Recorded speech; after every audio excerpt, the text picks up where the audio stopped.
Welcome everyone to Inverse Happy Hour. My name is Jake. We've got Joel McHale. He's here to talk about Becky. He's going to do a little bit of a bow. I like it. His new movie, Becky, with Kevin James. Also, Stargirl is out now, and Community is always important, so we'll chat about that. If you have any questions for Joel, put them in the comments. I'll relay them. It's 11 a.m. Please. I'll turn on. Jeff Winger, Turn up the light here. Oh, yes. That's sad. That if that's true. I missed it. Oh, yeah, your hair. I like the hair. No. People love the hair. Looks like you just went through it. Oh, that's great. Yeah. Mine isn't quite as doesn't really do what I tell it to do. You look like Tim Minchin with your hair. I like it a lot. Thanks. Thank you very much. I wanted to ask a question about Becky, which I really enjoyed. Really violent, cool, weird movie. And Kevin James has such a out-of-character role as this neo-Nazi. What was it like? I feel like your character is pretty much like a classic Joel McHale character. He's really fun. A little complicated because it's a horror movie, but what was it like working with Kevin James when he was in this very different space than we're used to? Yeah, well, it was definitely shocking to see a swastika on the back of his head and incredibly intimidating for the scene. And it was an obvious departure from his what he usually does, and he did it in spades. He was great. And on set he was what you would expect. He's really nice and funny, and we knew the scenes would be intense, so we joke around, but as we start ramping up into the scene, things the focus was narrowed, and we knew we were doing something pretty intense. And so then I didn't even think it was Kevin James. I didn't think about that after that. So you just kind of go into it. I loved the script and I loved the director, so I knew we were in good hands. And of course, Lulu Wilson is a movie star, and she's just outstanding. And I can't rave enough about how, she's a movie star, and she's great in the movie. And then Amanda Brugel, who plays my wife from Handmaid's Tale, she's a stunner. She knows what she's doing. Yeah, she knows what she's a great cast. One of the better actors I've ever worked with. And when you get in those scenes and you start kind of looking around the room and you go, and when everyone's working together, and which we did, I felt, then it really, you can make it feels great, and you can make you feel like a basketball team that's going to score.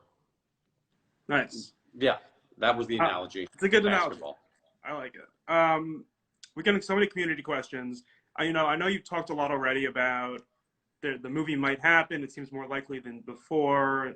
Dan Harmon's got to write it. Super exciting. If anyone here is curious about what's next for Community, there's a lot of info out there. What I wanted to ask you was, if the Community movie happens, do you think that Jeff is still at Greendale at this point? I don't know. I speculated on the Zoom call with everybody that he had joined up with Potashnik, played by Keith David, and they were doing. They actually decided to go into acting and are doing the show Hard Drive and Wingman. Oh man. Which ended one of our episodes. I don't know. Classic. That I never presumed to guess anything with Dan, because Dan has such a big, amazing brain that whatever it is, it's going to be good. I would love to know what happened to Troy, after he sailed off. And maybe I don't know. I just don't know. I just know we need about $500 million to make the movie. So we could do a GoFundMe right now. It's going to be it seems expensive. I'll cover it. I got you. Don't worry about it. Yeah, no, I mean, I think it's more likely now because Donald said he would do it. Yeah. Obviously, everyone else did too, and But Dan might be the busiest person in Hollywood, and he's got 80 episodes of Rick and Morty to put out, which are no joke as far as pulling those things off. So I would love to do it. I wish there was a machine we could stop time so he could write the script. We just need to clone Dan Harmon, right? Like, we need 3 or 4 Dan Harmons. Yeah, if we have 3 or 4 Dan Harmon, yeah, just get a cloning machine. It should be fine. Seems easy enough. Those never go wrong. Good. Here's a question from the audience. How do you think Greendale would have handled coronavirus? Boy, badly, probably. Badly. I'm sure I'm sure the dean would have screwed it up somehow. I mean, you saw the zombie episode where he was okay with giving the entire school some sort of military experimental drug through the food. So we'd find a way to really screw it up. I'm picturing the dean in like a coronavirus costume, running around, something like that. Yeah. My guess is he would be dressed as an actual, like the microscope. Yeah. You see the coronavirus is a ball with all those spikes coming off of it. He probably would have dressed as that, and he probably would have handmade it in a meat factory or something. Right. He's actually. I'm sure that Greendale's actually the starting point of coronavirus, probably ground zero. Right.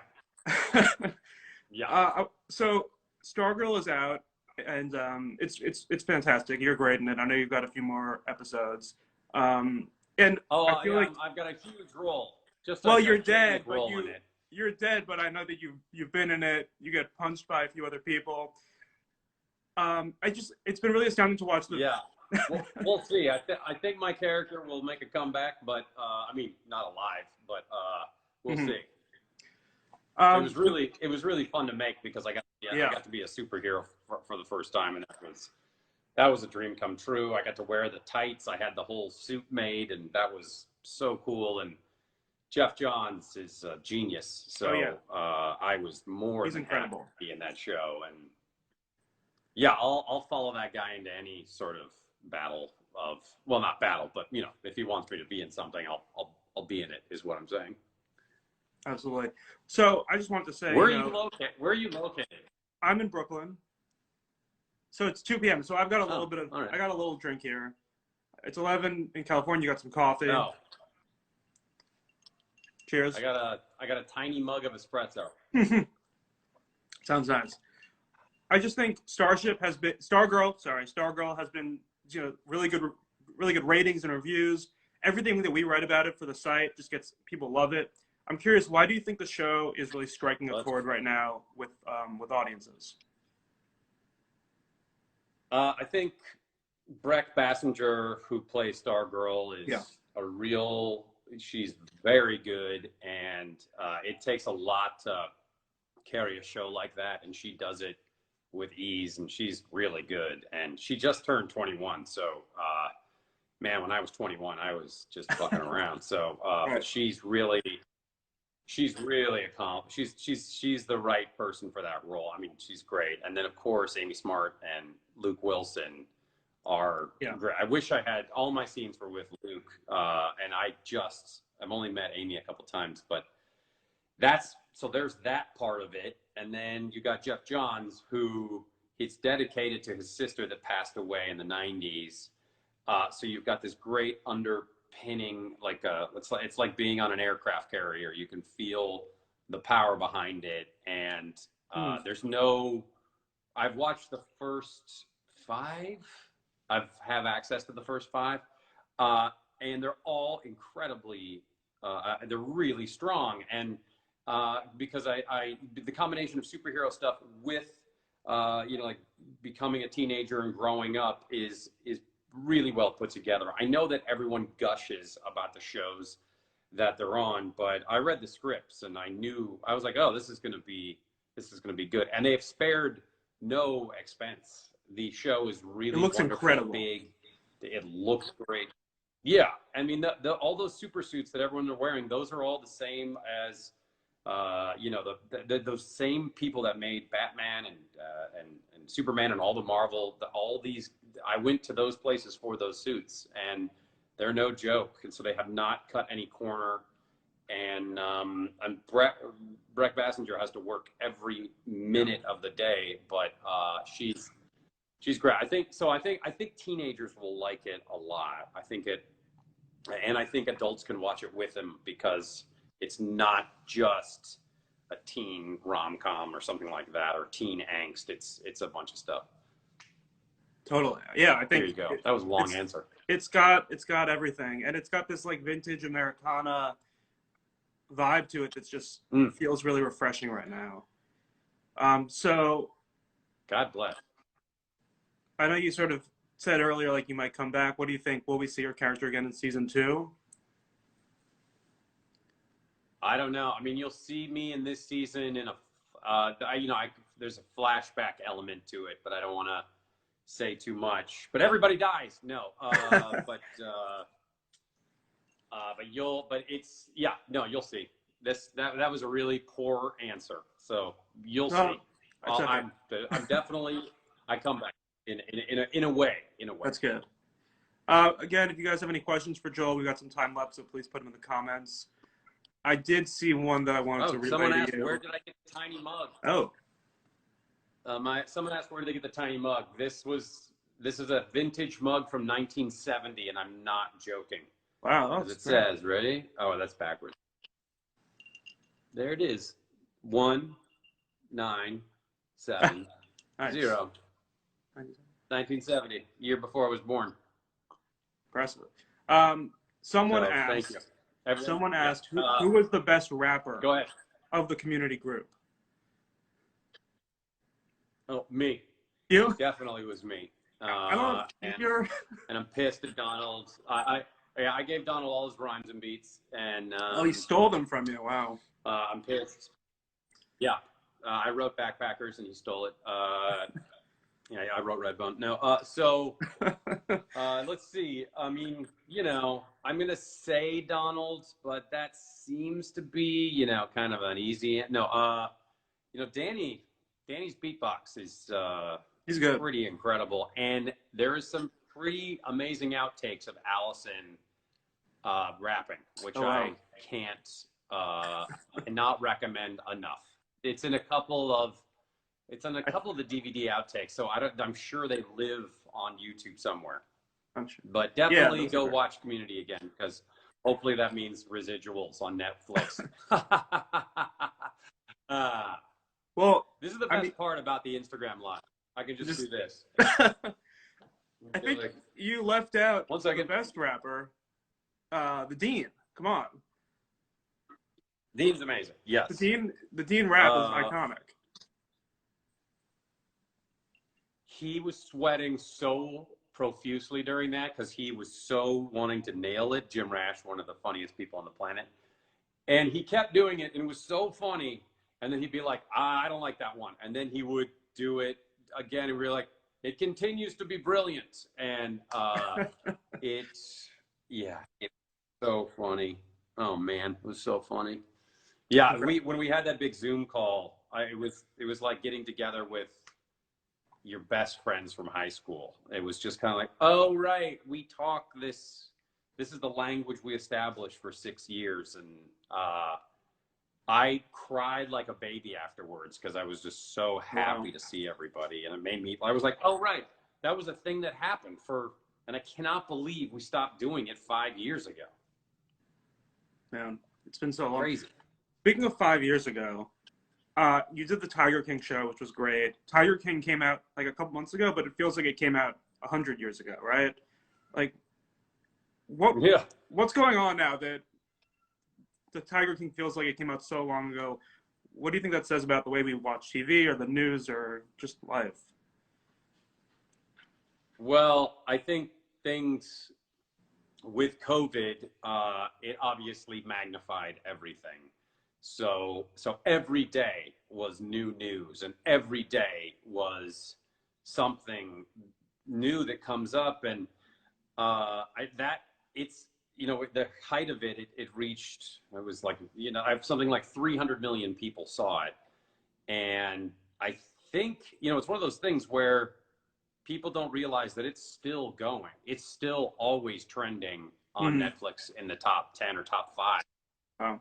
And it's kind of like, I don't think people like when Big Bang Theory was on, people just kind of go like, oh yeah, that show's on. He's like, no. That show has been #1 for 10 years. And so it still has a lot. I mean, I guess now Nic Cage is going to be Joe Exotic. Right. So they're going to have to, I don't know where they're going to shoot it right now, but that he seems like a pretty great choice.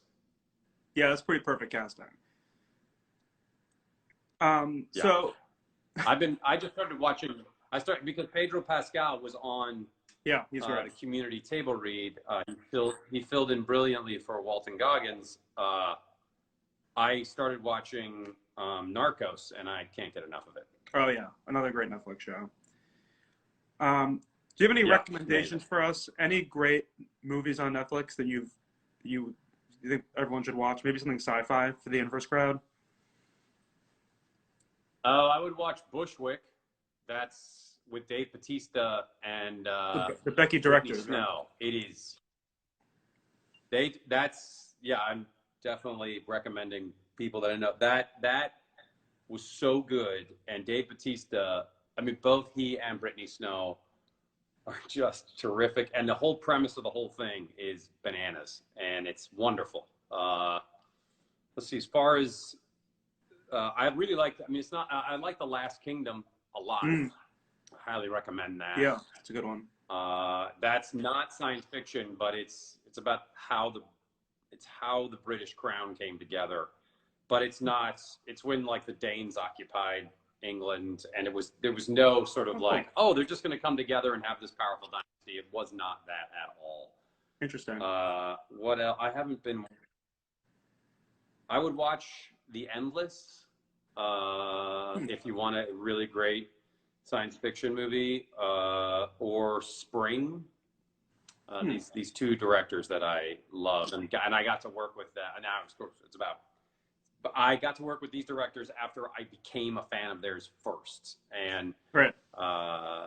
And so watch The Endless. It's really outstanding. Nice. I got to check that one out. And Spring. Watch Spring. And Spring. I'll put them both on my list. I know that. So generally with this show, we like to do a little live reading. I don't know if you've got something for us. Yeah. Well, so what are we gonna read? I've got a couple things.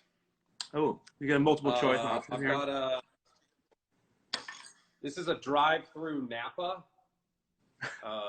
It's a wine guide.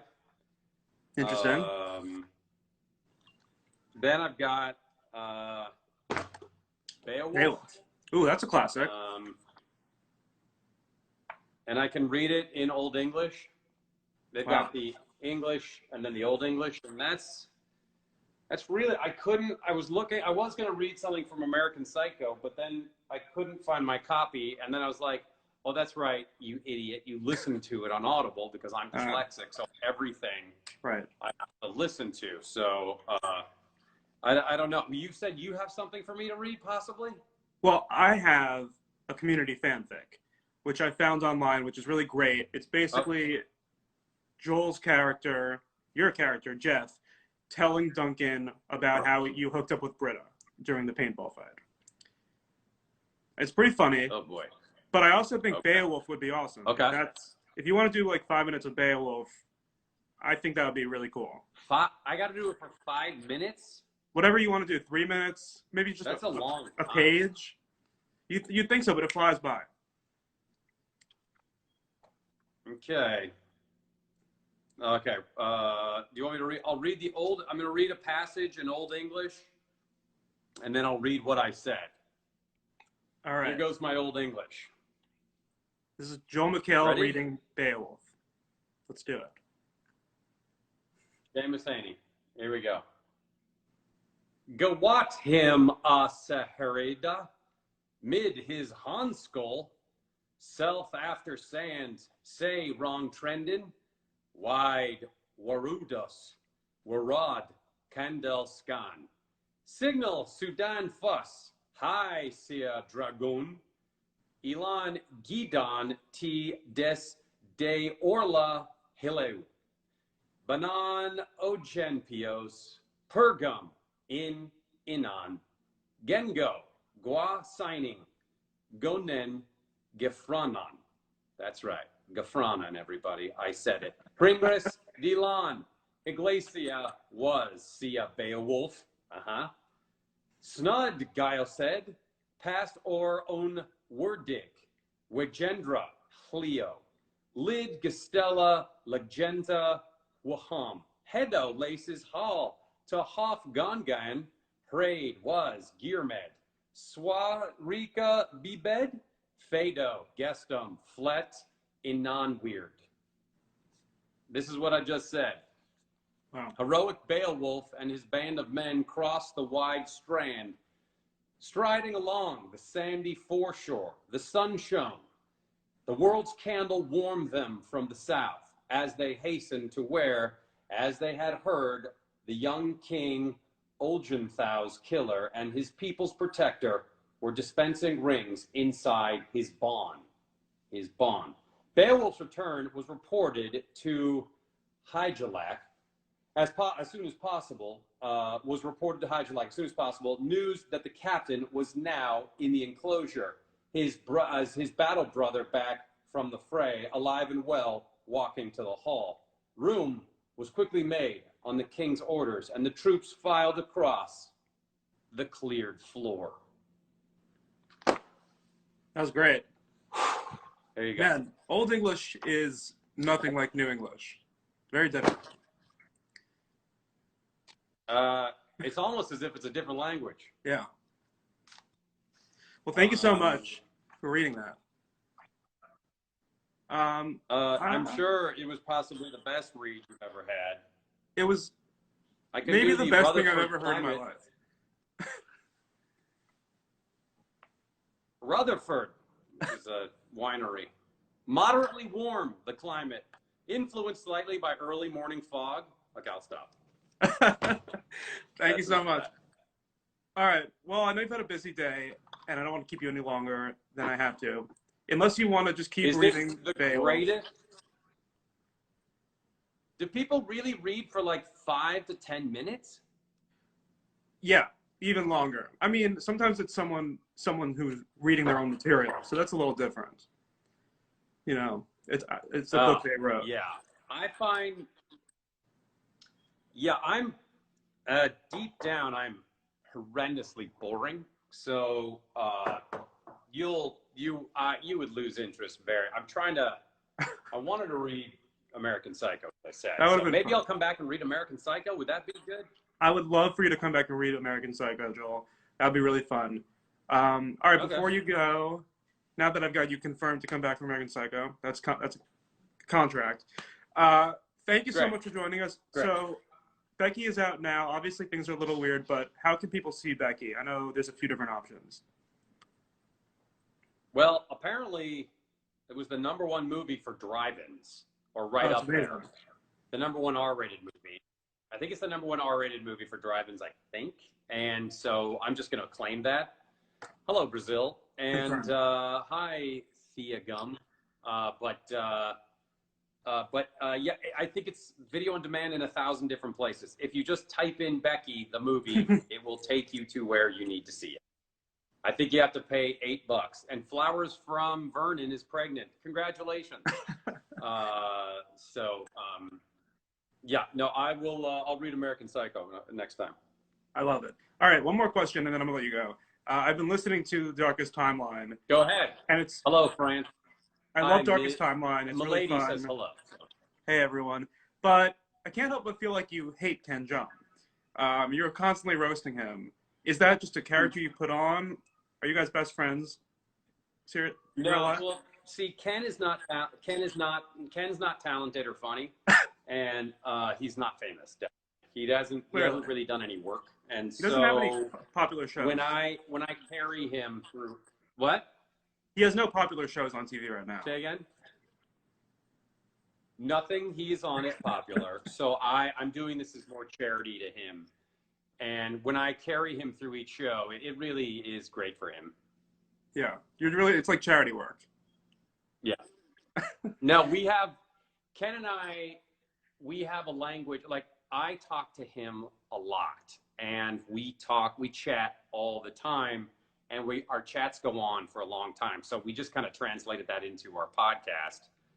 And, and so whenever I'm on the phone with him, my wife, Sarah, will see me on the phone and she'll just go, "Are you talking to your boyfriend?" And I'll be like, "Yep."